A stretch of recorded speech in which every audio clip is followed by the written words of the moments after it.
बिस्मिल्लाहिर्रहमानिर्रहीम, अस्सलामुअलैकुम। 24/9 में खुश आमदीद। मैं हूँ आपके साथ सीमन हाशमी। अस्सलाम वालेकुम और मैं हूँ अबूजर मुअज़्ज़म। आप सबको वेरी गुड मॉर्निंग। सिमन आपको गुड मॉर्निंग। और इसके साथ गुड न्यूज़ हमारे क्रिकेट फैंस के लिए, क्योंकि पाकिस्तान की टीम बहुत ज़बरदस्त खेल रही है। मैं तो कर जब मैच देख रहा था तो मुझे लगा कि कुछ मैं हाईलाइट्स देख रहा हूँ इंग्लैंड के, मतलब इस तरह से आउट किए हमने, बड़ी जल्दी आउट किए तीनों, और उसके बाद फिर चौथी विकेट भी गिरी। चौथी विकेट तो थोड़ी देर बाद गिरी, लेकिन तीन बहुत जल्दी बैक टू बैक विकेट्स ली, जिससे पाकिस्तान स्ट्रॉन्ग पोजीशन पर आ चुका है। बिल्कुल। और फिर शान मसूद ने क्या जबरदस्त रिकॉर्ड कायम किया, बेहतरीन बैट्समैन के तौर पर वो सामने आए। बहरहाल इस पर भी हम बात करेंगे और भी बहुत कुछ है। मौसम की सूरत हाल पर अगर जिक्र करें तो सिंध में बारिशों का एक नया स्पेल जो है कहा जा रहा है दाखिल होने जा रहा है। आज और कल तो बारिश हो ही रही है, लेकिन जो अब स्पेल दाखिल होने जा रहा है वो काफी गरज चमक और तेजी के साथ बरसेगा, जिसकी वजह से जो वो सफाई का अमल है अब पता नहीं उसका इम्पैक्ट आता है या नहीं आता, लेकिन मुझे लगता है जिंदगी जो है वो मुतासिर 3 से 4 दिन काम हुआ है। बारिशों से पहले जो तैयारी की गई है, इस बारिश से पहले जो तैयारी की गई है, खासकर जो नाले साफ किए गए हैं, SPWO और सिंध हुकूमत की काफ़ी अलर्ट नजर आई है इस दफ़ा। और ये 3-4 दिन जो काम हुआ, इससे ये लग रहा है कि आइंदा जो वीकेंड से बारिश शुरू होने वाली है, हैवी सीजन है, हैवी वेव्स आ रही हैं बारिश की, तो अब ये देखते हैं कि अब इसकी वजह से इम्पैक्ट जो पड़ेगा। पानी खड़ा होना है तो एक अलग मामला है, लेकिन जो साथ नदी नाले और जो गंद बाहर आ जाता है वो बड़ा प्रॉब्लम हो जाता है। फिर जब बारिश होती है तो बिजली भी चली जाती है। तो आई रियली होप कि के इलेक्ट्रिक जो है वो इस इशू को टेकअप कर ले, क्योंकि कल भी जो बारिश हुई 3 घंटे तक मेन शाहराहों पर ट्रैफिक जाम रही, पानी सड़कों पर था और फिर बिजली ने बहाना बनाया और वो भी गायब हो गई। बहरहाल इन तमाम चीजों पर हम बात करेंगे। सबसे पहले शामिल करते हैं अपनी टॉप स्टोरीज। वज़ीर आला उस्मान बुज़दार और मरीम नवाज को नैब ने 12 अगस्त को तलब कर लिया। करेंगे केस के तमाम पहलुओं पर तफसील में बात।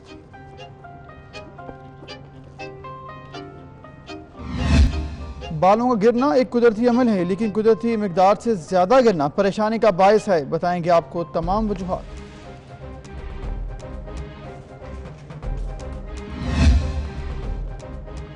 सुबह का 30 मिनट का मामूल कैसा होना चाहिए, करेंगे इस पर बात ट्रांसमिशन कोच से। सियाहती मकाम भी खोल दिए गए। क्या SOPs तय हो चुकी हैं? होगी इस पर भी बात GM-TDCP से। अपने जानी बाकायदा आगाज करेंगे आज के प्रोग्राम का, और सबसे पहले हम बात करेंगे कौमी एहतसाब ब्यूरो ने वज़ीर आला पंजाब सरदार उस्मान बुज़दार को शराब का गैर कानूनी लाइसेंस जारी करने के इल्जाम में तलब कर लिया है। बिल्कुल अहम और बड़ी पेशरफ्त है ये वज़ीर आला पंजाब उस्मान बुज़दार के हवाले से, क्योंकि ये कहा जा रहा है कि उन्होंने DG एक्साइज के इख्तियारात को गैर कानूनी तौर पर इस्तेमाल किया और उन्होंने ये किया कि लाहौर के एक निजी होटल को शराब का परमिट जारी करने के लिए अपना असर और रसूख इस्तेमाल किया है। और अब 12 अगस्त को पहली पेशी है। अब देखते हैं क्या मामलात होते हैं। ऑब्वियसली ये बहुत बड़ी खबर है, क्योंकि ये भी कहा जा रहा है क्या ये पंजाब में वज़ीर आला की तब्दीली का पेश खेमा साबित हो सकती है, क्योंकि इस तरह से अगर आप पर इल्ज़ामात लगते हैं, करीबन 5 करोड़ का इल्ज़ाम है, मजीद भी इस पर बात की जानी है कि आखिर है क्या मामला, वो भी अपना मौक़िफ़ पेश करेंगे ऑब्वियसली, लेकिन इंक्वायरी खुलना भी एक बड़ी बात है। अब इसी के साथ साथ दूसरी जानिब कल एक और जो खबर आई नैब से वो ये थी कि मुस्लिम लीग नून की रहनुमा मरीम नवाज को भी 11 अगस्त को नैब ने तलब कर लिया है, और ये तलबी जाती उम्रा में 200 कनाल अराजी के एवज की गई है। सरकारी अराजी और सरकारी खजाने को नुकसान पहुंचाने का ये इल्ज़ाम है। तलबी का नोटिस जाती उम्रा रवाना कर दिया गया है। और साथ ही साथ ये भी बताएं आपको कि नैब ने पेशी से मुतालिक जितने सवालनामा है, यानी कि जितने सवाल हैं वो तैयार कर ली हैं, और ज़मीन की खरीदो फरोख्त की तफसीलात जो है वो फराहम की जाए। मरीम नवाज से ये कहा जाएगा। इसके साथ साथ फंड्स कब कहाँ से मैनेज हुए, मज़कूरा अराजी की खरीदारी के लिए ड्यूटी टैक्स, ये तमाम तफसीलात उन्हें फराहम करनी पड़ेंगी, और उनको बुलाया गया है 11 अगस्त को। यानी कि ये 2 कल अहम पेशरफ्त हुई नैब की तरफ से जो नोटिस जारी किए गए। बिल्कुल। मरीम नवाज के हवाले से तो खैर अब देखना होगा कि वो पेश होती हैं या नहीं होती हैं। इनके अलावा शहबाज शरीफ के हवाले से भी बात की जा रही है कि उनको भी 100 कनाल ज़मीन, फिर नवाज शरीफ के नाम भी 100 कनाल ज़मीन, तमाम ज़मीन की जो मुंतकली थी वो गैर कानूनी तौर पर या फिर कवायद ज़वाबित को नज़रअंदाज किया गया इसके लिए मुंतकली के लिए। इसके साथ साथ अब ये अहम इशूज़ हैं जिस पर तमाम जो पॉलिटिकल पार्टीज़ हैं वो भी देख रही हैं। ऑब्वियसली नैब का इदारा जो है उसके ऊपर बात की जाती है कि वो सिर्फ गवर्नमेंट के लोगों को नहीं पकड़ता, सिर्फ अपोजिशन के लोगों को ही हाथ डालने की कोशिश करता है। लेकिन इस बार वज़ीर आला पंजाब उस्मान बुज़दार को चूँकि बुलाया गया है और बड़ा केस है, करप्शन के इल्ज़ामात हैं, इस पर हम बात करेंगे कि आखिर इस पर कैसे डील करेगी PTI। स्पेशली अबू सर, जब रिसेंटली सुप्रीम कोर्ट के एक तफसीली फैसले में ये ऑब्जर्वेशन भी जाहिर की गई कि नैब ऐसा लगता है कि पॉलिटिकल, ऐसा तासुर जाता है कि पॉलिटिकल विक्टिमाइजेशन करती है, लेकिन उसके बाद अब ये जो नोटिस वज़ीर आला पंजाब को जाना बहरहाल एक बड़ी बात है। इस पर हम बात करेंगे information secretary of Insaf women wing central Punjab Pakistan Tehreek Insaf की रहनुमा रिजवाना गजनफर, जो इस वक्त हमारे साथ स्टूडियो में मौजूद हैं। अस्सलाम वालेकुम जी। अस्सलाम वालेकुम जी, क्या हाल चाल है? मैं ठीक ठाक। बहुत शुक्रिया जी आपकी तशरीफ आवरी के लिए। नैब की जानिब से वज़ीर आला पंजाब को बुलाना एक बहुत बड़ी बात है, क्या कहेंगी इस पर? जी, पहले तो मैं ये कहूँ, अभी तक जितनी भी पीछे चीज़ें होती आई हैं उसमें यही है कि आपने देखा है कि यहाँ पे कोई भी ये चीज़ नहीं देखी जा रही है कि चाहे कोई सिटिंग मिनिस्टर हो, चाहे कोई भी हो, तो अगर ज़रूरत पड़ती है, उन पे कोई एलिगेशंस आती हैं तो नैब उन्हें बुलाता है। अब रही उस्मान बुज़दार साहब की बात, तो अगर इस तरह की कोई चीज़ आप उनके ऊपर जो एलिगेशंस आई हैं तो डेफिनेटली अगर उन्होंने नैब ने उन्हें बुलाया है तो वो जाएंगे। और उसके अलावा जो भी है नैब की रिक्वायरमेंट है, जो इन्वेस्टिगेशन है, वो उसको पूरा करेंगे।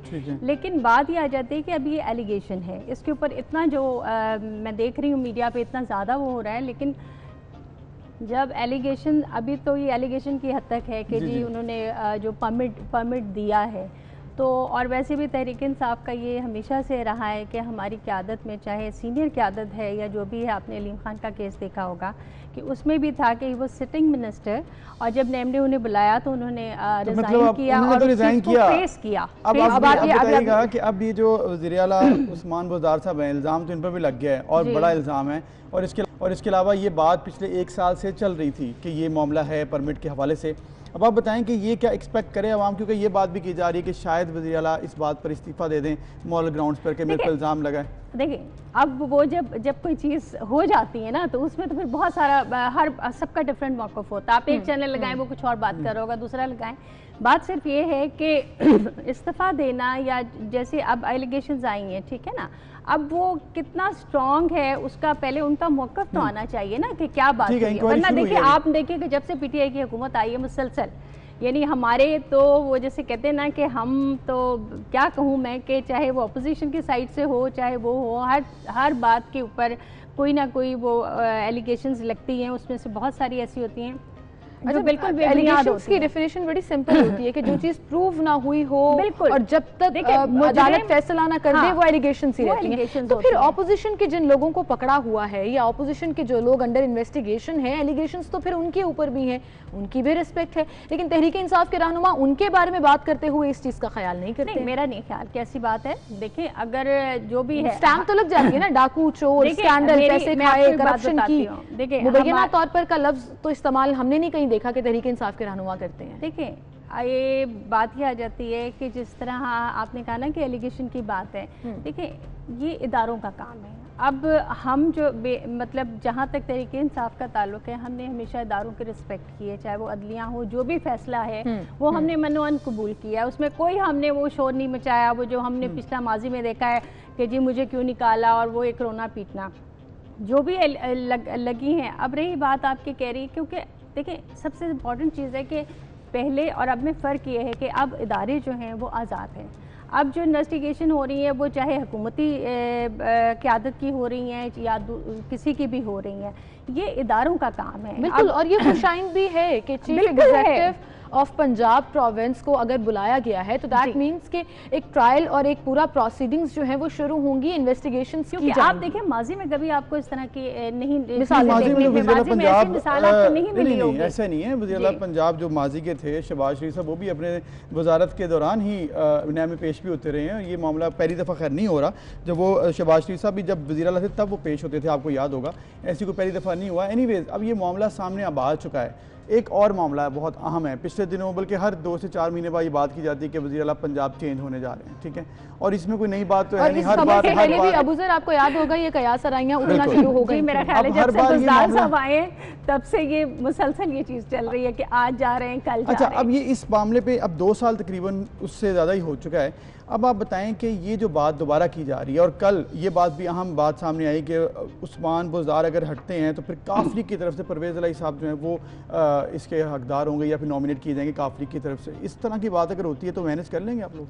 देखिए बात ये आ जाती है कि बज़दार साहब का जो वो इतनी कंट्रोवर्शियल शुरू से उनके लिए, यानी जब से आए हैं वो कितनी दफ़ा ये बात होती है कि जी कल जा रहे हैं, आज जा रहे हैं, अब चले जाएंगे, ना तो उनकी पोजीशन आसान है, ना उनका पूरा जो स्टेटस है अभी तक का दौर है वो आसान रहा है। ये बात आपकी बिल्कुल ठीक है ना। तो ये तो बातें, इस तरह की चीज़ें तो चलती रहती हैं, इससे पहले भी चलती रही हैं। अब देखने वाली बात ये है कि अब जो है जब वो नैब में जाते हैं तो उसके बाद क्या सिचुएशन क्रिएट होती है, किस तरह से चीज़ें आगे चलती हैं, तो उसके बाद देखा जाएगा कि क्या वो जा रहे हैं कि नहीं जा रहे हैं। लेकिन मेरा जब भी ये बात हुई है, जब भी ऐसी कयासराई आई है, उसके फौरन ही कुछ अरसे बाद, बिल्कुल लिटरली कुछ अरसे के बाद वज़ीर आज़म से उनकी मुलाकात होती है, जो कि अब भी एक्सपेक्टेड है, वो 101 मुलाकात करेंगे और फिर वो तमाम कयासराइयाँ ख़त्म हो जाती हैं, क्योंकि अप फ्रंट आकर वो कह देते हैं कि ये कभी वसीम अकरम प्लस उन्हें कह देते हैं, कभी कह देते हैं कि उस्मान बुज़दार ही रहेंगे। बुज़दार साहब एक सीधे साधे इंसान है और वो जिस तरह होता है ना कि देखिए हमने पिछले माजी में देखा कि जिस तरह के हमने चीफ मिनिस्टर को देखा, जिनको हम शहबाज शरीफ कहते थे, कि वो जी बारिशें हुई हैं तो वो बूट पहन के और हैट पहन के निकल जाते थे, और वो जिस तरह से वो उनका बुज़दार साहब की पर्सनालिटी कह लीजिए या उनका वो उससे बहुत डिफरेंट है। तो यहाँ पे ये कि वो उस तरह से खुद को, लेकिन देखें रुखसाना साहिबा, ज़माना साहिबा, जो ये मामला है ना, आपने कहा सीधे साधे हैं, सीधे साधे होने की वजह से कई दफ़ा प्रॉब्लम भी हो जाती है आपको। मैं बात कंप्लीट कर लूँ। सीधे साधे से मतलब ये था कि देखें किसी ऐसे इंसान पे किसी भी तरह के इल्ज़ामात लगा देना आसान होता है कि जो इतना ज़्यादा मीडिया में नहीं आ रहा होता, तो उसके ऊपर अब इस तरह के आते हैं जो इल्ज़ामात लगा दिए, जी बुज़दार साहब नहीं कर दिया, बुज़दार साहब ये नहीं कर रहे, जो भी उनकी परफॉर्मेंस के ऊपर इश्यूज उठते हैं। तो फिर बाद में देखें होता ये है कि अगर खान साहब से वो मिलते हैं कुछ है तो हो सकता है वो उनको वो क्लैरिटी दे देते हों, या वो जो इल्ज़ामात लगे हैं उसका वो देते हों कि जी कॉन्फिडेंस मिल जाता है, बाद में ले लेते होंगे, तो ये वजह होती है। अब जाहिर है मुझे नहीं, मतलब वहाँ तो हम तो वही बता सकते हैं जो आपको पता है। मामला आपके पॉइंट समझ आ गया कि आप चाह रही है कि कॉन्फिडेंस बेसिकली उनको मिल जाता है, उनको एतमाद आ गया। लेकिन अब ये बताएं कि आपने कहा बहुत सादा वज़ीर आला है, आप बताएं कि जो वज़ारत आला का जो मनसब होता है वो इतने सादे बंदे के लिए, ठीक है ये जो 5 करोड़ का इल्ज़ाम लग गया, ठीक है, इसके पीछे अगर इन्वेस्टिगेशन होंगी ऑब्वियसली, इसके अलावा भी आपको मालूम है लाहौर के एक बहुत बड़े एरिया के ऊपर जो बात की जा रही है कि प्रॉपर्टी टाइकून है, उनका साथ दिया जा रहा है और उनको भी कहा जा रहा है कि इस तरह से इनके मामला ना बिगाड़े जाएँ। इसके अलावा फिर आपके वो जो मुजफ्फरगढ़ है, डेरा गाजी खान है, वहाँ के इलाकों में जो करप्शन की बातें आ रही हैं कि वहाँ पर उनके रिश्तेदार क्या कर रहे हैं, सब कुछ आपको पता है। ये सादगी की वजह से बोलते हैं नेगेटिव नुकसान नहीं ना शुरू हो गया? ये ऐसे देखें, ये सारी बातें आ रही हैं, ठीक है, इल्ज़ामात लग रहे हैं। आपको पता है कि जब ये इल्ज़ामात किधर से आ रहे हैं, जाहिर सी बात है कि ऑपोजिशन की तरफ से इस किस्म के इल्ज़ामात, और देखिए अब उनका कोई सबूत तो नहीं है ना। आप कहें कि मैं कह दूं कि जी ये इल्ज़ामात उनके किसी और का नाम लेके मैं भी कोई कुछ कह सकती हूँ कि जी मुझे फ़ोन कॉल आई है कि उनका तो ये है, ये है, ये है। तो इस allegation stage allegations until proven, ये बात ठीक। मेरी बात सुने, अभी जो आया है नैब ने उन्हें बुलाया है, ठीक है, हमें तब तक वेट करना चाहिए कि वो नैब में जाते हैं। हम तो वेट कर रहे हैं जी, हम तो सिर्फ आपसे खबर भी लेना चाह रहे थे और तबसरा भी लेना चाह रहे थे, लेकिन मैं आपकी एक बात पे स्टक हूँ अभी भी। आपको याद होगा कि सीनियर मिनिस्टर अब्दुल अलीम खान को जब बुलाया था उन्होंने रिजाइन कर दिया, ये बात आपने खुद ही की है। आउट ऑफ कोई बाइंडिंग नहीं थी उनके ऊपर, उन्होंने अपनी मोरालिटी को सामने रखते हुए, पार्टी ने उनसे रेजिग्नेशन नहीं मांगा था, उन्होंने खुद रिजाइन किया था ऊपर पार्टी ने अपने मोरल ग्राउंड्स के ऊपर। कोई प्रोटेस्ट नहीं था हमारी तरफ से ना, लेकिन अब वज़ीर आला जा रहे हैं, भी किया था रिजाइन, उन्होंने भी रिजाइन किया था, अब वज़ीर आला जा रहे हैं, तो ऐसा नहीं होने वाला। बाबर अमान का भी हमारे सामने, बाबर अमान तो ऐसे मेरा मकसद सिर्फ कहने का नहीं, मैं आपसे जो पूछना चाह रही हूँ, let me finish my question, कि ये मिसालें तहरीके इंसाफ में ही मौजूद हैं, तो क्या अब हम एक्सपेक्ट करें कि 12 अगस्त को जब वज़ीर आला पेश हो रहे हैं फॉर ट्रायल इन्वेस्टिगेशन, क्या वो भी रिजाइन कर देंगे ऑन मॉरल ग्राउंड्स, बाइंडिंग कोई नहीं है? अब देखें, बाजुकत होता है चीज़ें, कुछ ऐसी चीज़ें होती हैं जिसमें शायद रिज़ाइन करना ये होता है कि जी आपको करना पड़ता है। कुछ चीज़ें ऐसी होती हैं कि जैसे आपने बुलाया है नैब ने, उन्होंने आपसे बातचीत की, अगर आप उनको कन्विंस कर पाते हैं या आपके पास ऐसे सॉलिड प्रूफ नहीं होते तो फिर तो मेरा नहीं ख्याल कि वो डिज़ाइन आते ही जी बुला लिया। तो डिज़ाइन माजी में हमने देखा है ऐसी ऐसी वीडियो चली हैं, वो नून लीग के दौर में वज़ीर तालीम की वीडियो चल रही थी, सारी कुछ थी, वहाँ पे आपने देखा है कि कभी ऐसा कोई वो नहीं हुआ। लेकिन ये तो आप मेरा ख्याल है सबको इसको अप्रिशिएट करना चाहिए कि अगर हमारे साथ ये होता है तो ना हमारी तरफ से कोई शोर मचाया जाता है और ना इस तरह की कोई बात की जाती है। अब ये तो डिपेंड करता है कि जो एलिगेशंस हैं उनके लिए जो भी उनसे सवाल जवाब होता है उसमें वो किस तरह से खुद को मतलब नैब को कन्विंस करते हैं। तो ये थोड़ी है कि बस उन्होंने कहा और वो जाते ही वो इस्तीफा दे दें। ऑब्वियसली अभी पहली दफा है, उसके बाद जब अलीम खान या सिप्तैन ने भी जब इस्तीफा दिया था तो वो एक लेटर स्टेज थी, इन्वेस्टिगेशन का प्रोसेस हो चुका था। एक अच्छी एग्जांपल, वो तो गिरफ्तार भी हुए हैं वो लोग, कम से कम उसको ये होना चाहिए, अप्रिशिएट होना चाहिए कि हमारी हुकूमत में आके ये चीज़ें आपको नजर आई हैं कि अगर कुछ भी होता है तो ना तो क़यादत की तरफ से या गवर्नमेंट की तरफ से कोई शोर होता है। खान साहब का यही मौक़िफ़ है कि भाई किसी पे इल्ज़ाम आते हैं, आप जाएं नैब को फेस दी एलिगेशंस और अपने आप को क्लियर करें आउट ऑफ। अच्छा, इस पूरे सिनेरियो में जहां सोशल मीडिया पर मुख्तलिफ तबसरों का सिलसिला चल रहा है आवाम की तरफ से भी, वहीं पर मुस्लिम लीग नून के रहनुमा भी बहुत से ट्वीट्स भी कर रहे हैं, अपने सोशल मीडिया हैंडल्स पर बहुत से तबसरे भी कर रहे हैं, लेकिन मुस्लिम लीग नून के रहनुमा मरियम नवाज़ को भी तलब कर लिया गया है 11 अगस्त को। जी, वो उनकी कोई प्रॉपर्टी के मामला हैं, जी 200 कनाल अराजी जाती उम्रा में। हाँ जी, वो ठीक है, अगर नैब ने मुनासिब समझा होगा या कुछ ऐसी चीज़ें देखी होंगी तो तलब तो जाहिर है उन्होंने उनको बुलाया है। अब देखते हैं क्या होता है इसमें। मेरा जाहिर है मैं यही कह सकती हूँ क्योंकि अभी क्या होगा क्या नहीं होगा, वो तो जाएंगी। अब वो किस तरह से जाती हैं, शोर बचा के जाती हैं या वो फिर वही है कि वो विक्ट्री का निशान बना के जाती हैं या क्या होता है, क्योंकि यहाँ तो वही है कि लाखों वो अरबों की आपने चोरियां की हुई हैं। अब ये बात मतलब अभी ये भी इल्जामात है, ये तो साबित नहीं हुआ। नहीं, मरियम नवाज के ऊपर कोई भी चीज मरियम के हवाले से बात नहीं करी, मैं वो माजी की बात कर रही हूँ। अच्छा, कि जब पनामा का केसेस थे और वो सारा केसेस होके सजा भी हो गई थी, तो जब इनकी रैलीज चलती थी या जो कुछ होता था तो उसमें जो हम कुछ देखते थे तो विक्ट्री का निशान जब बनाते थे तो हमें बड़ी हंसी आती थी। निशान बेसिकली अपने सपोर्टर्स के लिए होता है। एनीवेज, आप वज़ीर आला पंजाब भी जब जाएंगे वो विक्ट्री का निशान बनाएंगे कि कोई बात नहीं है, प्रॉब्लम नहीं है कोई। चलेंगे तो हम देखेंगे कि जब वो नैब में पेश होंगे। Well, thank you so much. बात होती है ना, एटीट्यूड की बात होती है कि आप इतना सब कुछ करके भी आप उसके ऊपर कोई रिग्रेट नहीं है और आप तब भी इतने हो। चलें, ये अपने अपने जेस्चर्स होते हैं कि आपने अपने सपोर्टर्स को किस तरह से शो करना होता है। Well, thank you so much Rizwana ji, आप हमारे साथ मौजूद थी। और अब तो ये 11 और 12 अगस्त को ही पता लगेगा कि दोनों रहनुमा जो हैं वो किस तरह से नैब में पेश होते हैं, नैब के सवाल नामे क्या होते हैं और फिर फर्दर प्रोसीडिंग्स क्या होती हैं। बिल्कुल, देखते हैं, अभी वक्त बताएगा। अभी एक ब्रेक, फिर मिलते हैं।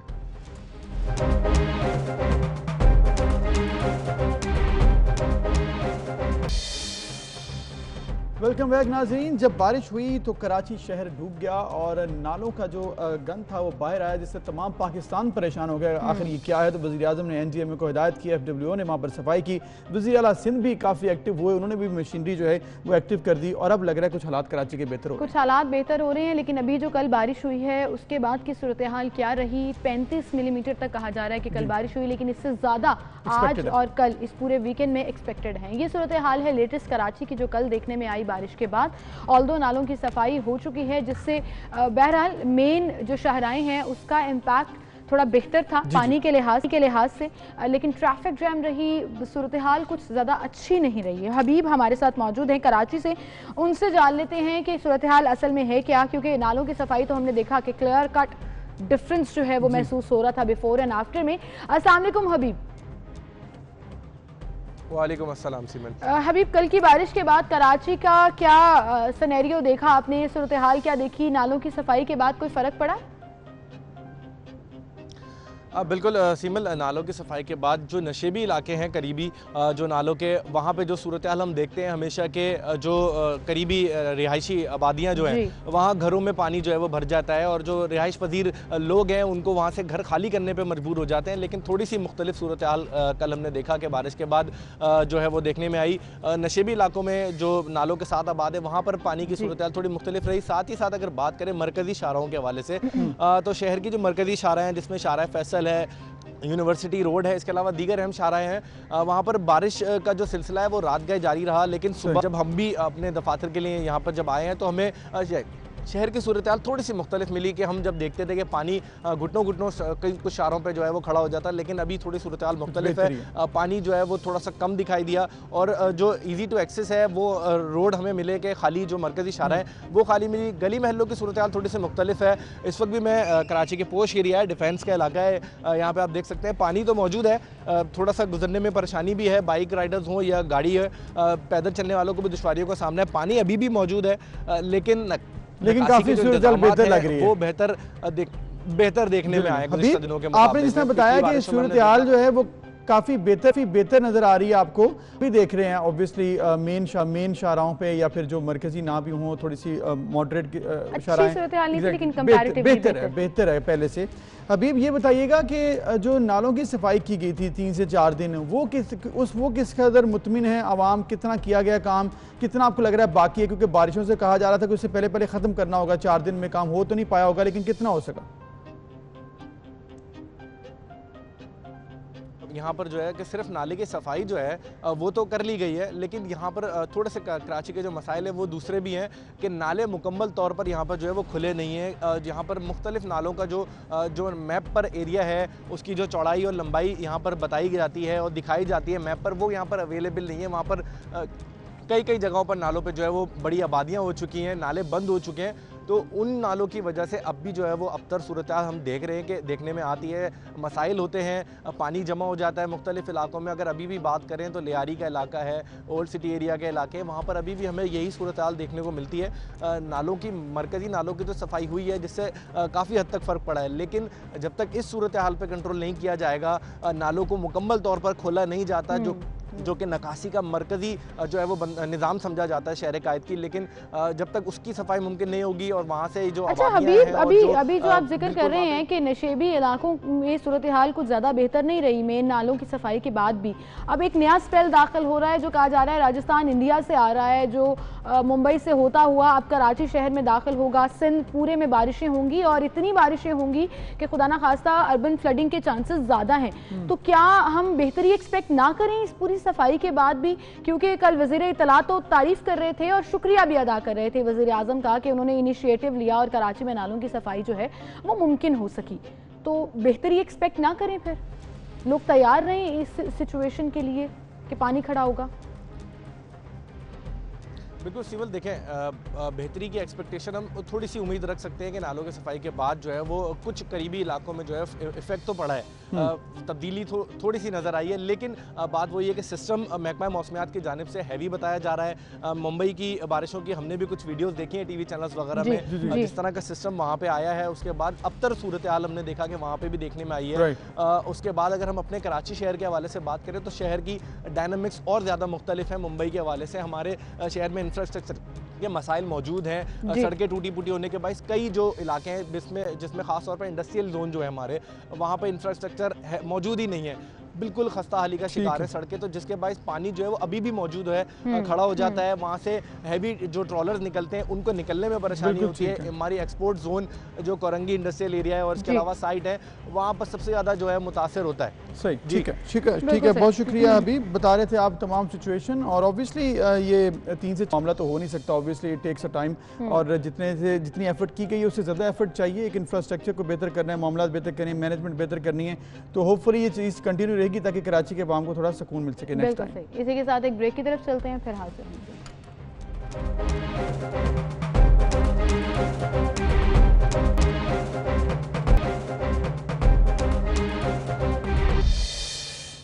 Welcome back. क्रिकेट के फैंस के लिए बेहतरीन कल दिन था, क्योंकि कल पाकिस्तान की टीम ने बड़ी ज़बरदस्त बैटिंग की है। पहले तो अच्छा एक स्कोर पहली इनिंग्स में सेट कर दिया 326 का। उसके बाद जब इंग्लैंड बैटिंग करने आई तो ऐसे लग रहा था कि हम लोग तो बिल्कुल फॉर्म में है, 12 पे 3 आउट, फिर उसके बाद 62 पे चौथा जो है रूट आउट कर दिए। तो मतलब अभी तो बहुत ज़बरदस्त टॉप ऑर्डर उड़ा दिया हमने, टॉप ऑर्डर खत्म है, बट यू नेवर नो, ज़्यादा खुश नहीं होना। ज़बरदस्त सेंचुरी, और मुझे लगता है कि उनकी जो qualities as a batsman, as a cricketer सामने आ रही हैं, वो उनका फ्यूचर काफ़ी ब्राइट नज़र आ रहा है। मतलब ये इसलिए नहीं है कि एक अच्छी परफॉर्मेंस की तो तारीफों के पुल बांध गए, बल्कि उनकी 3 लगातार सेंचुरीज हैं, एक पूरा ट्रैक रिकॉर्ड है जो उनको उस तरफ लेकर जा रहा है। बहरहाल जी, इसके ऊपर हम बात करेंगे। क्रिकेट एक्सपर्ट फवाद मुस्तफ़ा हमारे साथ मौजूद हैं। अस्सलाम वालेकुम फवाद साहब। जी वालेकुम अस्सलाम। जी, क्या हाल चाल है? ठीक हैं आप? जी अल्लाह का शुक्र है। जी, ये 2 दिन के मैच, टेस्ट मैच का क्या खुलासा करेंगे आप, कैसा देखते हैं इसे आप? देखिए पाकिस्तान का बड़ा ही अच्छा आगाज रहा। कल आप जब सुबह इंग्लैंड के मुताबिक जब खेला गया तो 1-2 था उसमें इंग्लैंड हावी रहा। 5 खिलाड़ी आउट हो गए थे, लेकिन वो जो शादाब और शान मसूद की पार्टनरशिप थी उसने बड़ा फर्क डाल दिया। और उसके बाद जब इंग्लैंड बैटिंग करने आया तो हमारे बॉलर्स ने बहुत ही शानदार परफॉर्मेंस दी। लेकिन आज का 1 से 2 घंटा जो है वो बहुत इंपॉर्टेंट है। हमारी कोशिश होनी ये चाहिए कि हम 150 से 200 के अंदर इंग्लैंड को आउट करें। लेकिन आप कुछ सिर्फ ये बताएं, इस क्रिकेट में चेंजेस भी बड़ी जल्दी होती हैं। अगर कोई पार्टनरशिप लग जाए, जैसे आपने देखा शादाब और शान मसूद की, तो एक पार्टनरशिप बड़ा फर्क डाल देती है। तो मैच हमारे कंट्रोल में है, हमारा अपर हैंड है, हम ड्राइविंग सीट पे हैं, लेकिन फवाद साहब आपने वजह फरमाया चाहिए कि हमें 200 के अंदर आउट करना है। आपने वजह फरमाया कि इस वक्त ऑब्वियसली टेस्ट मैच में हम अच्छे ड्राइविंग सीट में हैं, लेकिन ऑब्वियसली यू नेवर नो कब सिचुएशन चेंज हो जाए। आप ये बताइएगा कि जो ओवरऑल आपको रिदम लगा अब्बास का, फिर शाहीन आफरीदी का, इसके बाद जो हमारे पास एक और बड़ी ज़बरदस्त जिनकी बड़ी बात की जाती है नसीम शाह, उनके बारे में आप क्या कहेंगे? नसीम शाह का रिदम कैसा लगा आपको? देखिए अब्बास, मैं हमेशा से उसका बहुत बड़ा फैन हूँ। अनफॉर्चुनेटली हमारे यहाँ वो जो तेजी और स्पीड उस पर बहुत ज्यादा अप्रिशिएट किया जाता है, बट आपने क्रिकेट में सबसे इम्पोर्टेंट होता है रन्स करने होते हैं बैट्समैन को और बॉलर को आउट करने होते हैं। तो आप देख लें अब्बास जिस तरह से परफॉर्म कर रहे हैं उनका तो कोई मुकाबला ही नहीं है। और कल जो उन्होंने एक बेन स्टोक्स को आउट किया, उन्होंने फर्क बता दिया उनमें और बाकी बॉलर्स में क्या फर्क है।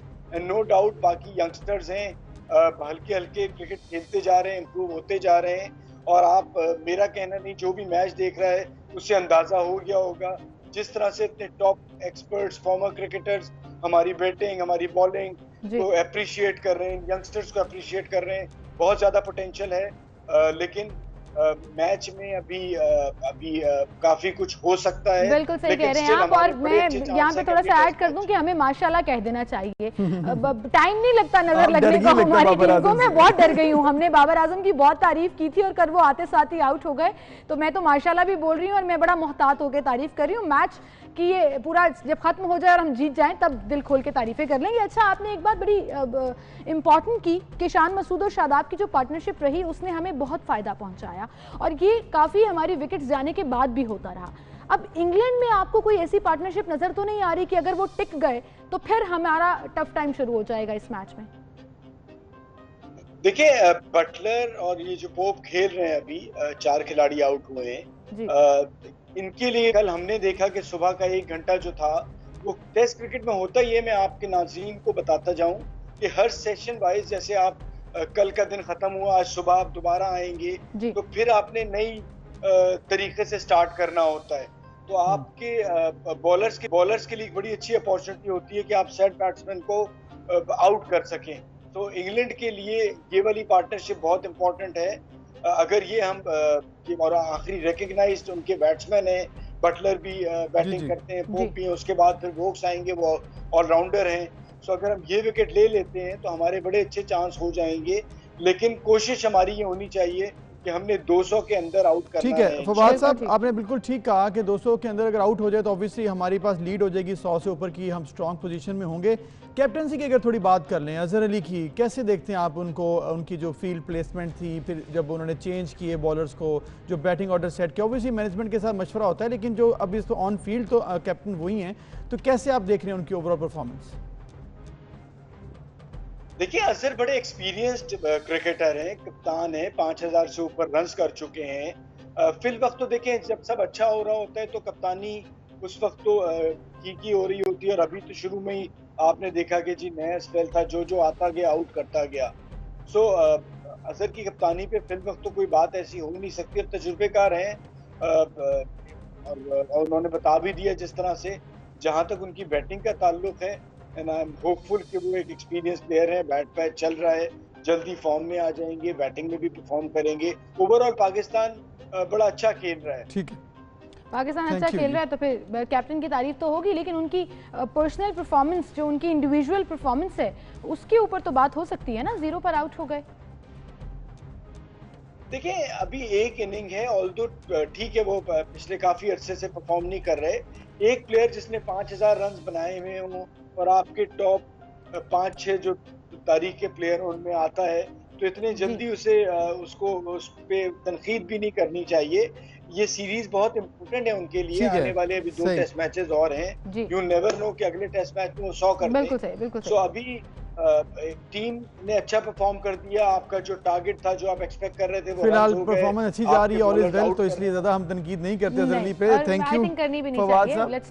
लेकिन एक बात उन्होंने खुद ही बड़ी इंपॉर्टेंट कर दी कि जब आप अच्छा खेल रहे हो तो आप तनकीद नहीं, वो टाइम होता है आप गलतियां देख लो कि यहाँ पर आप गलती कर रहे थे, लकीली आपकी गलती पकड़ी नहीं गई क्योंकि आप लोगों ने अच्छे परफॉर्म कर लिया। किस्मत ही बड़ा मैटर करती है। एग्जैक्टली, लकी तो वो है वैसे। एनीवेज जी, हमें एक ब्रेक की तरफ जाना है, फिर आप हेडलाइंस जानिएगा, उसके बाद प्रोग्राम का सिलसिला हम आगे बढ़ाएंगे। हमारे साथ रहिए।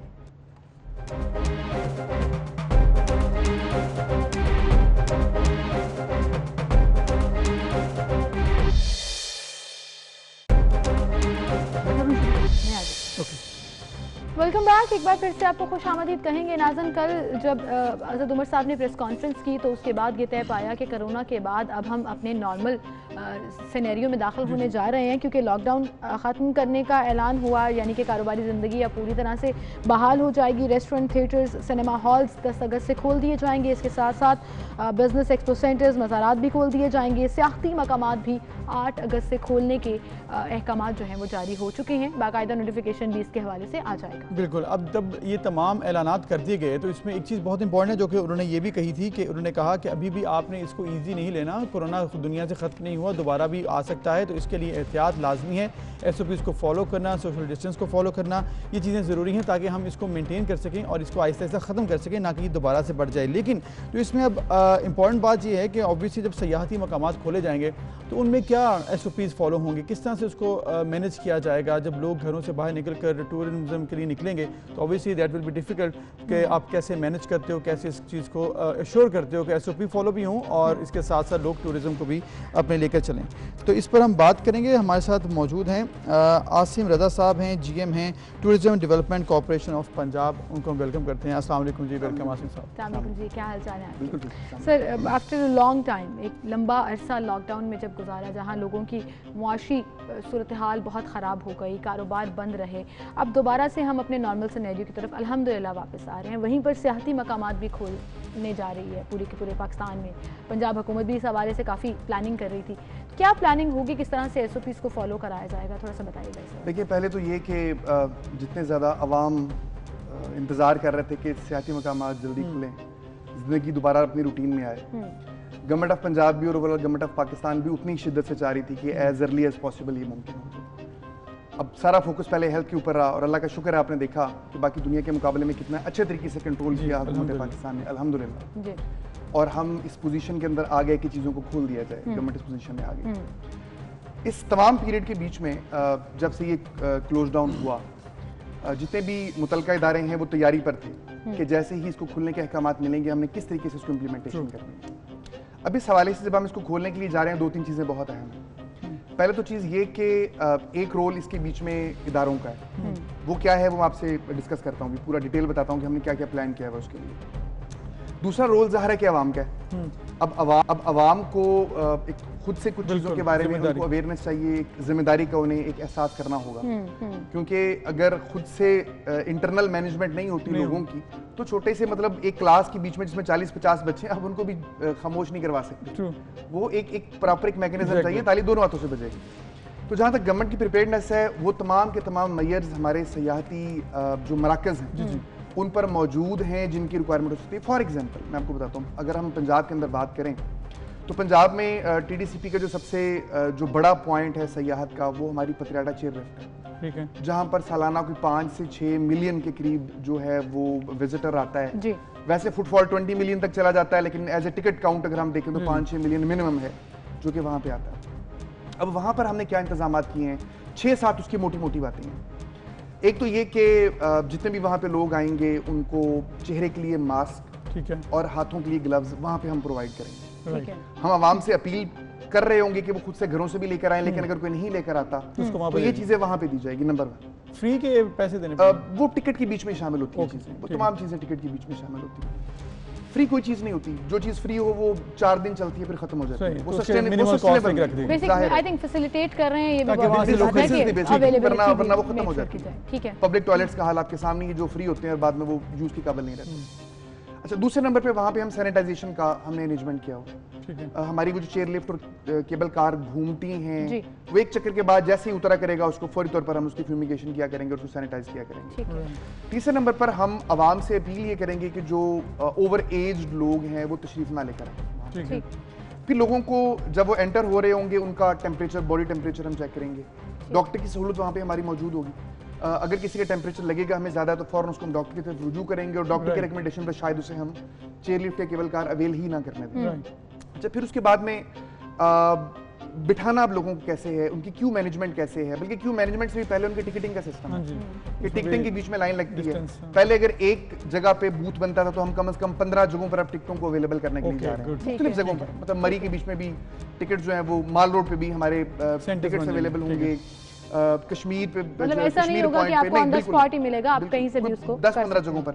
ये अभी के लिए है और इंशाल्लाह ताला विदिन अ मंथ इसको हम डिजिटलाइज भी कर रहे हैं। आप ऑनलाइन मोबाइल के ऊपर बैठे बैठे उसको बुक करवा रहे हैं, लाइन का सिस्टम वैसे खत्म हो जाएगा।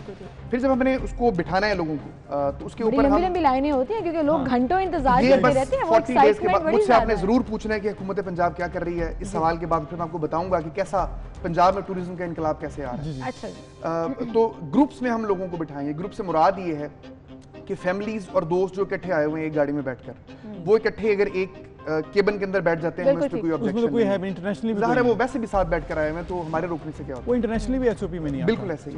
फिर जो लोग अकेले आए हुए उनको हम एक अकेला केबन उनको हम देंगे कि वो अकेला जाए। तो ये ओवरऑल सेफ्टी के जो मेजर्स हैं, ठीक है, बिल्कुल यही चीजें हमारी होटल्स के लिए भी और रेस्टोरेंट्स के लिए। वो यही सवाल था कि अब बेसिकली पथरियाटा तो is not the only issue, इसके अलावा भी बहुत से आपके अंडर कंट्रोल जहाँ जहाँ पॉइंट्स हैं, होटल्स, रेस्टोरेंट, जो भी आप करते हैं कवर, उसमें सब में यही चीज़ अक्रॉस द बोर्ड आप लागू कर रहे हैं। देखिए, फेडरल गवर्नमेंट ने और तमाम सूबाई हुकूमतों ने अपनी अपनी बाकायदा एसओपीज किताबचों की शक्ल में जारी की हुई हैं ताकि वो हर पॉइंट्स पर अवेलेबल और वो बहुत पहले से हमारे तमाम पॉइंट्स पर भिजवाई जा चुकी हैं। ठीक है, हम अपने जितना भी स्टाफ है उनको रिपीटेडली ड्रिल करवा चुके हैं इस तमाम पीरियड के बीच में कि उन्होंने चीज़ों को मैनेज कैसे करना है। ठीक है, अगर आप रेस्टोरेंट्स की बात करते हैं तो एक वेटर से लेकर एक कुक तक की मतलब कि बाकायदा एसओपीज डिवाइस की गई हैं। ठीक है, दरवाजे के हैंडल से लेकर उसके चिटखनी तक के बारे में हमने सोचा है कि बिल्कुल सही। बट आई रियली होप कि इम्प्लीमेंटेशंस हो क्योंकि ये दैट्स व्हाट मैटर्स और आवाम भी रिस्पांसिबिलिटी शो करे और अपनी सिविक रिस्पांसिबिलिटीज शो करे। अब हम आ जाते हैं पंजाब हुकूमत क्या कर रही है टूरिज्म के प्रमोट करने के लिए, और जो आपने कहा कि एक इनकलाब आ रहा है टूरिज्म में, वी एक्चुअली वांट दैट। हमें बड़ा अफसोस होता है जब हम वेस्टर्न कंट्रीज में जाते हैं और इतनी चीज़ों को फैसिलिटेट देखते हैं कि वो आवाम को करती है और टूरिस्ट को करती है।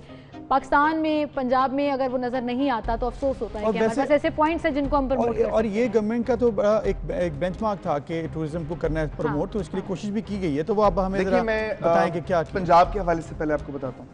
मेरी जो ओवरऑल स्टेटमेंट है वो ये है कि पिछली शायद 3 दहाइयों में टूरिज्म के हवाले से इतना फोकस्ड काम नहीं हुआ होगा जितना इस छोटे से पीरियड के बीच में हुआ। पंजाब के हवाले से मैं भी बात कर रहा हूँ, ओवरऑल भी कर रहा हूँ, लेकिन ज़ाहिर है कि आई बिलोंग टू पंजाब, मेरा इदारा पंजाब का है जी। देखिए 6-7 जो बड़ी बड़ी चेंजेस हैं जो कि होने के लिए जा रही है पंजाब टूरिज्म के हवाले से। अच्छा जी, पहले नंबर पे तो ये कि क्वालिटी सर्विसेज हम प्रोवाइड करने के लिए जा रहे हैं with the help of private sector. ठीक है, देखिए पूरी दुनिया इस बात पे कन्विंस्ड हो चुकी है कि ये गवर्नमेंट का काम नहीं है कि वो रेस्टोरेंट चलाए, वो कढ़ाइयाँ बेचे, वो टमाटर बेचे, ये उनका काम नहीं है। मैंने अपने 2 रिजॉर्ट जो हैं टीडीसीपी के 2 रिजॉर्ट जो हैं वो हमने मैं भी नाम नहीं लूँगा क्योंकि 3 दिन बाद एक बड़ा फंक्शन होने वाला है जिसमें वो जिस ग्रुप को हमने एंगेज किया है और हमने उनको लीज किया है पाकिस्तान का, बल्कि पूरी दुनिया में एक बड़ा उसका एक पहचान है उस ग्रुप की, उन्होंने हमारा ननकाना में रिजॉर्ट लिया है। ठीक है, अब वो उसको ऑपरेट करेंगे, जो टीडीसीपी का ननकाना रिजॉर्ट है वो उसको ऑपरेट करेंगे। इसी तरीके से जो खजोट रिजॉर्ट है हमारा, एक मरी रोड के ऊपर हमारा एक खजोट में रिजॉर्ट है, वो भी एक बहुत बड़ा नाम है जिनके ये ठीक है वो नाम रेस्टोरेंट्स हैं, उनके इस्लामाबाद में रेस्टोरेंट्स हैं। इसी तरीके से 8-10 के करीब मजीद जगह जो हैं इनको हम प्राइवेटाइज करके उनको ठेके पे बेसिकली आप देने के लिए जा रहे हैं। ठीक है, मतलब बेसिक इसमें पर्पस क्या है, क्वालिटी ऑफ सर्विसेज के प्राइवेट सेक्टर का जो एक्सपीरियंस है, अगर आप पीसी में जाते हैं, अगर आप एम्बेसडर में जाते हैं, जो आपको क्वालिटी वहां मिलती है वो क्वालिटी आपको हमारे प्रोडक्ट्स में मिलेगी। Number 1। Number 2, horizontal spread tourism का पंजाब में बढ़ने जा रहा है। देखिए अगर हम आज बैठ के बात करें कि पंजाब का टूरिज्म क्या है, तो आपके जहन में या मरी आएगा या लाहौर आएगा, इसके अलावा कोई किसी जगह जहन में नहीं आता। जी। हम इसलिए जहन में नहीं आती क्योंकि किसी और जगह को बढ़ाने की कोशिश ही नहीं की गई। अब हम क्या कर रहे हैं, बेसिकली हुकूमत पंजाब क्या कर रही है कि वो मुख्तलिफ नई डेस्टिनेशंस को प्रमोट कर रही है। ठीक है। कौन कौन सी डेस्टिनेशंस हमारी हिट लिस्ट पर है जिन पर काम शुरू हो चुका है? कोटली सतियां, उसके बाद में चकवाल, बहुत खूबसूरत झीलों का रीजन है, उसके बाद में कहूटा नड एरिया, उसके बाद में सोन वैली, उसके बाद में कोसुलेमान, डेरा गाजी खान का एरिया, उसके बाद में बहावलपुर। ये तमाम वो रीजन्स हैं जिनके ऊपर पहले कोई फिर अटक, जिन पर कोई काम नहीं हुआ था, हमने यहाँ पर जमीन ली है, फिजिबिलिटी करवाई है, देन कलाबाग। ये इन तमाम जगहों के ऊपर आप देखेंगे within 6 month to 1 year आपको बहुत ज्यादा टू 1 ईयर एक रेवोल्यूशन आएगी और टूरिज्म ये दूसरी चीज है, ये दूसरी चीज है कि पूरा एक अक्रॉस दी पंजाबी फैलने के लिए जा रहा है। नंबर 3, शोकेसिंग पंजाब के ऊपर बहुत ज्यादा काम हो रहा है। हमने पूरे पंजाब की तकरीबन 80 उसकी वीडियोस, मुख्तलिफ डॉक्यूमेंटरीज तैयार करवाई हैं इंटरनेशनली, ताकि उसको प्रमोट किया जाए, जगह जगह पर उसको हाईलाइट किया जाए, उसको भिजवाया जाए। Number 4, digitalisation of systems. ठीक है, हम अपने सिस्टम को डिजिटलाइज कर रहे हैं, लंबी लंबी जो कितारें लगा कर रही हैं मरी में खत्म होने के लिए जा रही हैं। नंबर 5, एडवेंचर टूरिज्म पर फोकस किया जा रहा है। ठीक है, ये जो मोटरसाइकिलिस्ट हैं, बाइकर्स हैं, हाइकर्स हैं, ये जो कश्तियां चलाने वाले हैं, इन तमाम के लिए लेकर जा रहे हैं। उसके बाद में यूथ टूरिज्म, हमारी टीम में स्कूलों में, कॉलेजों में, यूनिवर्सिटी के साथ हमारा MOU हुआ है। यहाँ पे जाएंगी और बच्चों को बताएंगी कि पंजाब में टूरिस्ट साइट कौन कौन सी हैं और आई थिंक अवेयरनेस के साथ साथ अगर आप फैसिलिटेट करते जाएंगे आवाम को, तो आवाम भी ऑप्ट करेगी उन ऑप्शंस को। और अगर within 6 months to 1 year ये हो जाता है तो आई थिंक ये बहुत बड़ी जबरदस्त अचीवमेंट होगी रेवेन्यू के लिए, गवर्नमेंट के लिए बड़ा बेहतर, रेवेन्यू के लिए बड़ा एक अच्छा पॉइंट भी रहेगा। Well, thank you so much GM साहब, आपकी तशरीफ आवरी के लिए। इतने से टाइम में हम जितनी चीजें कवर कर सके हमने कोशिश की कि हम जरूर करें, और आवाम से जाते जाते यही अपील होगी कि जरूर जाएं, अपने मुल्क में टूरिज्म को प्रमोट करें, बट SOPs को फॉलो करते हुए। कोविड-19 खत्म जरूर हो रहा है, इंशाल्लाह मुकम्मल खत्म होगा, लेकिन बिल्कुल गया नहीं है, भूलना नहीं है, फॉलो जरूर कीजिएगा क्योंकि ये बहुत जरूरी है। अभी एक ब्रेक, फिर मिलते हैं। Thank you.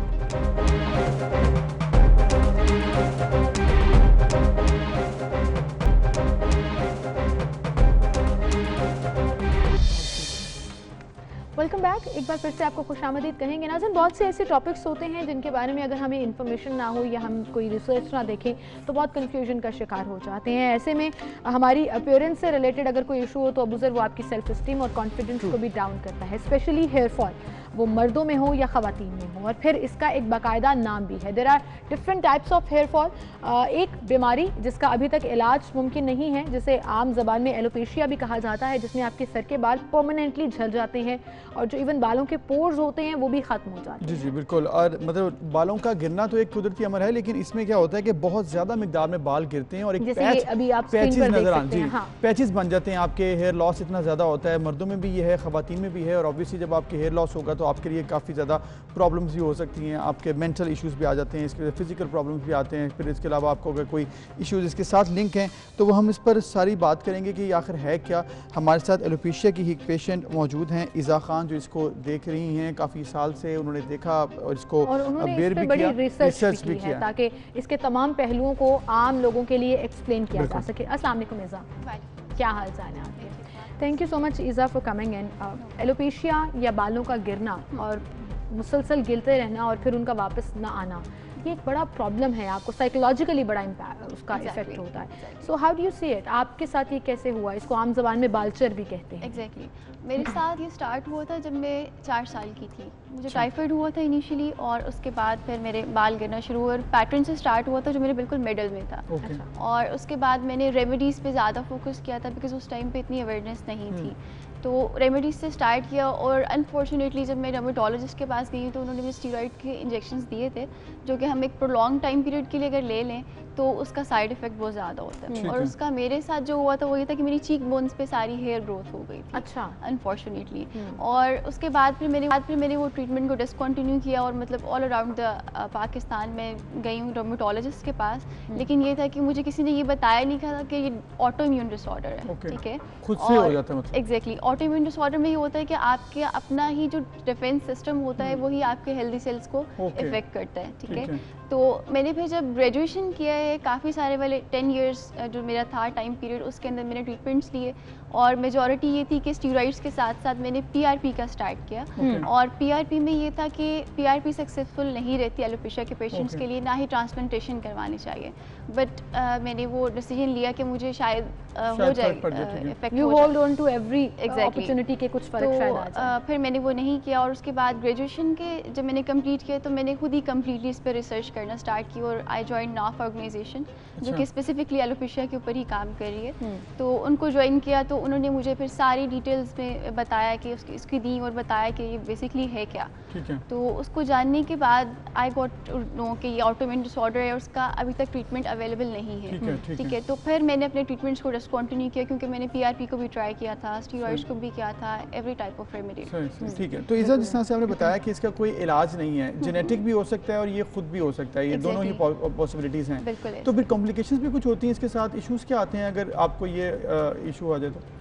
उसमें ये होता है कि इसके साथ कुछ और भी प्रॉब्लम्स हैं जो एसोसिएट होती है, लाइक एलर्जी बहुत ज़्यादा हो सकती है आपको, ठीक है, हे फीवर हो सकता है, सोराइसिस हो सकता है, डर्मेटाइटिस हो सकता है और डिफरेंट टाइप्स हैं जो कि आपके एलोपेशिया के पेशेंट्स के अंदर ऑब्जर्व की गई हैं। ठीक है, तो मुझे अभी करेंटली 2019 में हुआ स्टार्ट और दैट वाज हे फीवर और मुझे आइडिया नहीं था कि ये मेरे साथ प्रॉब्लम क्या है। देन और क्या सिम्टम्स थे उसके? उसमें ये कि मुझे ब्रीदिंग में बहुत ज़्यादा प्रॉब्लम होता है, साइनस प्रेशर बहुत ज़्यादा था बालों की वजह से, एलोपेशिया की वजह से। ऑटोइम्यून डिसऑर्डर जब भी आपका एक्टिवेट होता है तो मेरे साथ ये प्रॉब्लम था कि मुझे एलर्जी बहुत ज़्यादा होती है और ईयर्स में बहुत ज़्यादा एलर्जी रही, फिर मैंने उनको वॉश करवाया, फिर आईज़ में बहुत ज़्यादा रही है।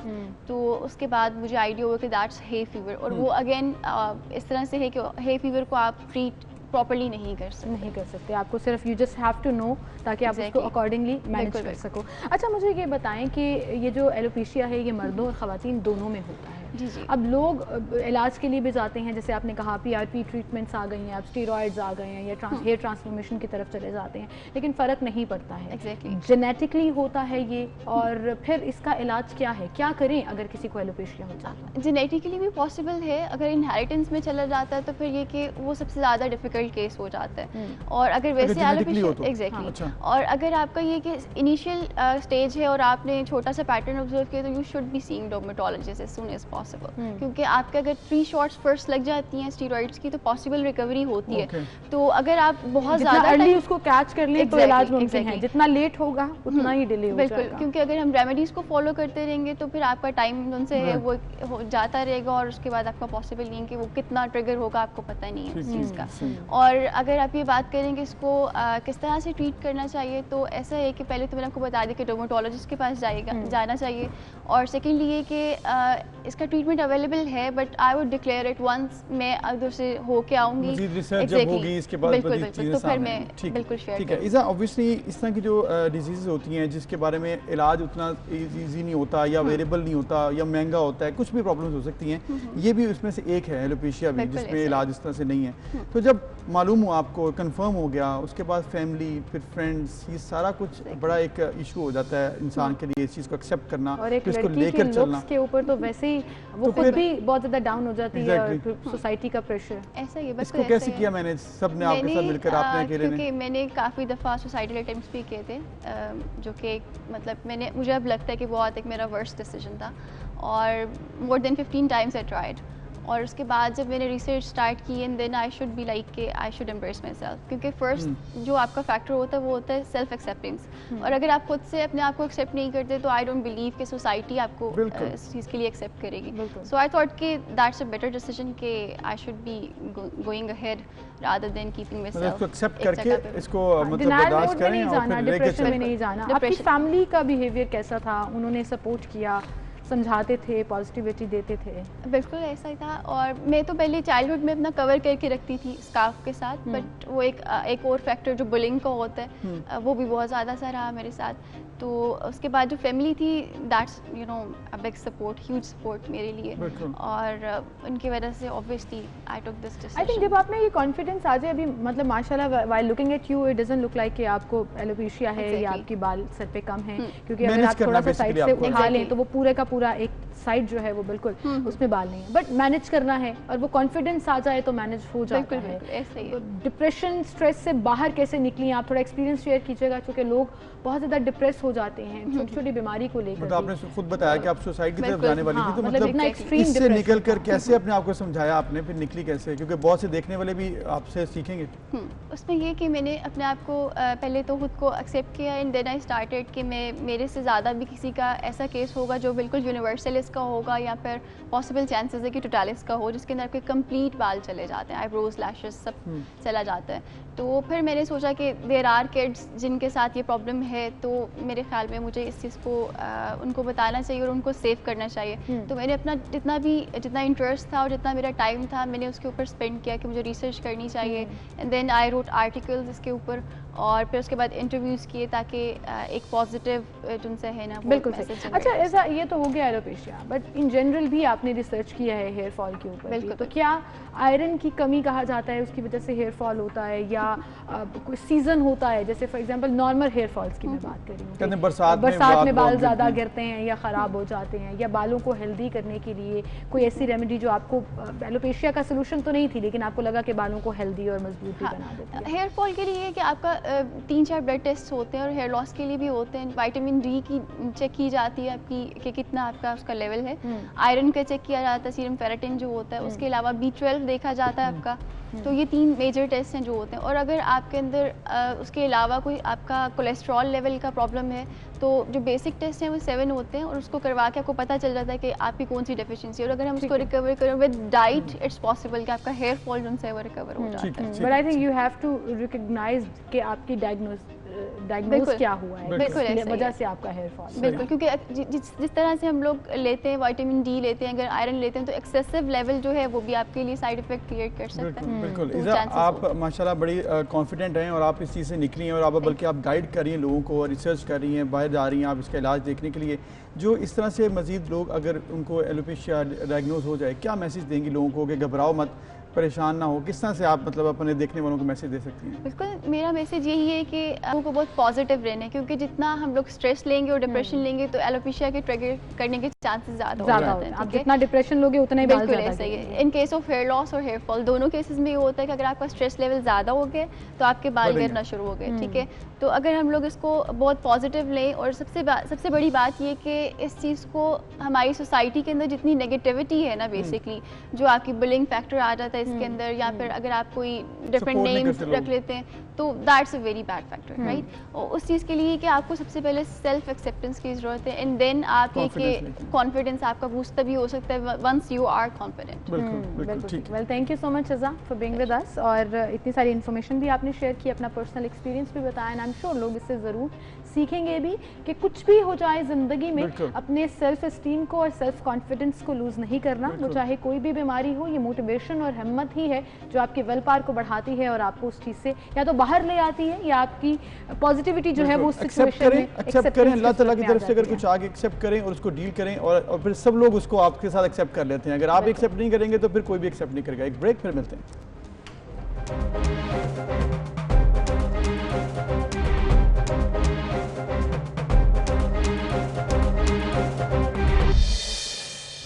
वेलकम बैक नाज़रीन। बहुत ज़रूरी है हमारी लाइफ इस सिचुएशन में सेट होना, क्योंकि अक्सर लोग होता है कि बिजी रूटीन में अपनी फिजिकल हेल्थ को भूल जाते हैं, मेंटल हेल्थ को भूल जाते हैं, और अगर आप ये भूल जाएं तो फिर क्या होता है, वो डिटेरियोरेट आपकी परफॉर्मेंस भी होती है और आपकी हेल्थ भी होती है। बिल्कुल, तो चंद टिप्स हम आपके साथ क्विकली शेयर करेंगे जो हमें बताएंगी सबाहत अहमद, जो कि ट्रांसफॉर्मेशन कोच हैं, मास्टर प्रैक्टिशनर्स ऑफ NLP हैं एंड हिप्नोथेरेपी एक्सपर्ट हैं। उन्हें हम खुश आमदीद कहेंगे। अस्सलाम वालेकुम सबाहत साहिबा। जी वालेकुम अस्सलाम। क्या हाल चाल है आपके? ठीक हैं आप? अल्हम्दुलिल्लाह। चलें जी, क्विकली हम आ जाते हैं अपने टॉपिक के ऊपर कि एक आर्टिकल हम पढ़ रहे थे जो हमने आपस में डिस्कस भी किया कि हम लोगों तक ये इन्फॉर्मेशन पहुंचाएं कि अपने पूरे दिन में 30 मिनट्स, 15 मिनट्स, 5 मिनट्स, 2 मिनट्स की प्रैक्टिस करके बेसिकली सेट्स लगाकर आप अपनी रूटीन को बेहतर कर सकते हैं, ना सिर्फ हेल्दी लाइफ के लिए बल्कि पॉजिटिव माइंड के लिए भी। बिल्कुल, हम पढ़े थे आप बताइए कि हम आप क्या बताना चाहेंगे ऑडियंस? मतलब इसमें हम ये पूछना चाह रहे हैं कि ये जो डिवीज़न की गई है कि सुबह जब लोग उठते हैं तो फिर फर्स्ट 2 मिनट्स ये बताया गया कि मोबाइल यूज़ ना करें आप, उसके बाद फिर आप डीप ब्रीथिंग करें, फिर 5 मिनट्स के लिए आप कुछ नया मतलब आज के दिन क्या करना है उस बारे में बात करें। ये जो ब्रेकअप है 30 मिनट्स का, पहले 30 मिनट्स कितने इंपॉर्टेंट होते हैं आपकी हेल्दी लाइफस्टाइल के लिए? देखिए, आपके जो हमारी as a human being, as इंसान होते हुए हम 2 दफा दिन में हमारी पावर स्टेट्स होती हैं, जिनको हम पावर स्टेट्स बोलते हैं, जो सोने से बिल्कुल सोते जागते की कैफियत होती है ना, बिल्कुल सोने से पहले और उठने के बाद, जागने के बाद, उनको बोलते हैं पावर स्टेट्स। और वो टाइम जो होता है वो आपकी नफ्सियाती जो मजबूती है उसके लिए बहुत जरूरी होता है। तो सिर्फ 30 मिनट जागने के बाद नहीं, सोने से पहले का जो टाइम है वो भी उतना ही इम्पोर्टेंट है, उतना ज़रूरी है। अगर आप सोने से पहले आधा घंटा पहले या 1 घंटा पहले अपना फ़ोन बंद करें और उस टाइम को, उस वक्त को मुस्बत तरीके से इस्तेमाल करें, जिसमें आपको किताब पढ़ लें, अपनी मुस्बत बातें, अपने जिसको हम सेल्फ टॉक कहते हैं, कि लोग अपने आप से ऐसे बात करते हैं कि ओहो हमें माजी की परेशानी है, कल क्या होगा, हम ये क्या करेंगे, उसकी जगह आप अपने आप को मुस्बत सोच से मुतारिफ करवाएं उस टाइम में, जो सोने से कम से कम 30 मिनट, जो आधा घंटा पहले होता है, वरना 1 घंटा जो है वो ज्यादा मुनासिब है। बिल्कुल सही, लेकिन सवाद साहिबा बड़ा मुश्किल है, आप एक मुस्बत बड़ा मुश्किल है 30 मिनट्स के लिए या 1 घंटे के लिए वो एक साइड पर रख देना। मुझे तो लगता है हम गुलाम बन चुके हैं इन गैजेट्स का। एग्जैक्टली सुबह उठते साथ ही सबसे पहले मोबाइल चेक होता है, सोने से पहले मतलब मोबाइल इस्तेमाल हो रहा होता है, और अक्सर तो ऐसे होता है मोबाइल हाथ में पकड़े पकड़े लोग सो जाते हैं। मैं किसी और की बात क्या करूं, अपनी बात ही कर लेती हूँ। तो ये इसको मैनेज कैसे करें, इसको कंट्रोल कैसे करें? देखिए, यही बात गलत है। आप थोड़ा सा जो है अपनी अगर आपने अपने नफ्सियात को बेहतर करना है, अपनी जिंदगी को स्ट्रेस फ्री, जो भी आपने कहा है कि स्ट्रेस फ्री गुजारना है, तो छोटी छोटी तब्दीलियां हमें अपनी रूटीन में लानी पड़ेगी। हम बहुत डिपेंडेंट हो गए हैं फोन पे, सोशल मीडिया पे, ये लाइट पे। आप सोचें कि फोन की लाइट सोते हुए मेरी नजर कमजोर हो गई है, क्योंकि मैं एग्जैक्टली यही कुछ कर रही थी, और अभी भी मैं इस चीज की गिल्टी हूँ कि मैं ये करती हूँ। मगर जहां भी मुझे, आप आहिस्ता आहिस्ता रूटीन चेंज करें ना। मैं ये नहीं कह रही हूँ कि आज आप सब कुछ हर बंदे की अपनी एक कैपेसिटी होती है करने की। तो आप फोन को सबसे पहले तो फोन को जो वो पावर स्टेट का जो टाइम है उसमें फोन का इस्तेमाल, बिल्कुल ठीक है सवाद साहिबा, ये पॉइंट तो आ गया कि सोने से पहले रात को आप इजी होकर, रिलैक्स होकर लड़ाई झगड़ा, मोबाइल और ये वो बहस मोबाइल पे से ना पढ़ें, अच्छी बातें करें, और या फिर आप बुक्स पढ़ें तो सो जाएं।